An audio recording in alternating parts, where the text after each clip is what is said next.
Makinig ka dahil itong sasabihin ko sa iyo ay pwedeng makapag-save sa iyo ng libo-libo kung hindi man daan-daang libong piso sa pagpapatayo mo ng bahay.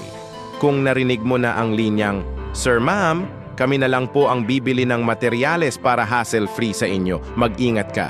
Dahil yang hassle-free na yan, baka maging pinakamahal na convenience fee na babayaran mo sa buong buhay mo. Araw-araw, may mga homeowner na naloloko sa ganitong style. Sasabihin ng contractor na may kilala silang supplier na mas mura. Sounds great, di ba? Para kang tinutulungan. Pero ang siste, kapag chinek mo ang presyo sa hardware o sa ibang supplier, laking gulat mo, mas mahal pa pala ng 10, 20 o hanggang 50 piso bawat piraso ang presyong binigay sa'yo. Isipin mo na lang kung semento ang pag-uusapan at kailangan mo ng 1,000 sako.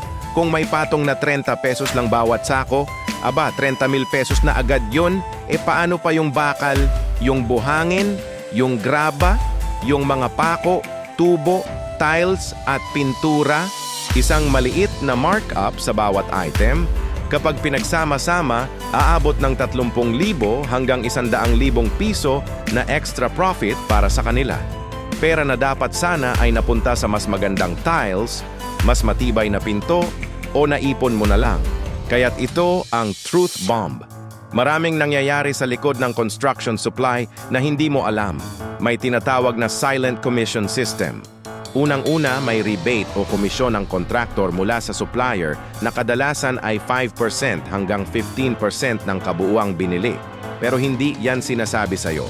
Pangalawa, may ghost invoice o resibong pinalobo ang presyo.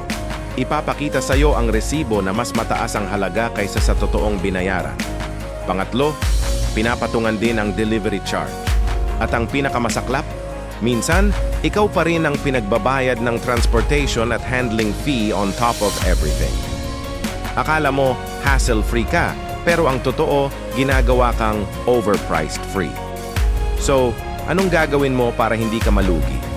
Ito ang totoong solusyon na dapat mong tandaan. Humingi ka ng open book costing.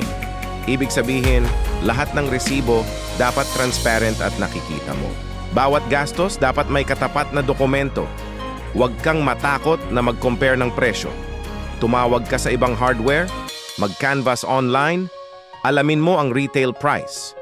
Gumamit ka ng purchase verification sheet.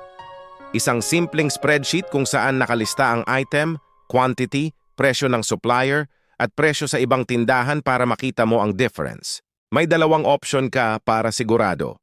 Option 1, ikaw ang bibili ng materyales. Mag-order ka, magbayad, at sila na lang ang mag-pick up. Option 2, kung gusto mo talaga silang bumili, okay lang.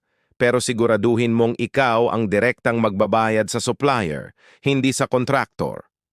Pwedeng bank transfer, GCash, o cheque na nakapangalan sa hardware.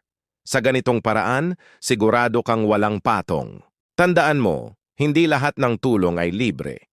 Minsan, tinutulungan ka lang malugi. Ang pagpapatayo ng bahay ay isang malaking investment, kaya't karapatan mong protektahan ang bawat sentimo mo. Ang kaalaman ang pinakamalakas mong sandata laban sa mga ganitong modus. Kung gusto mong matuto pa ng mga paraan para makatipid at makasiguro sa pagpapatayo ng iyong dream home, huwag kalimutang i-like ang video na ito at mag-subscribe sa aming channel. I-click mo na rin yung notification bell para updated ka sa mga susunod pa naming tips. Salamat sa panonood.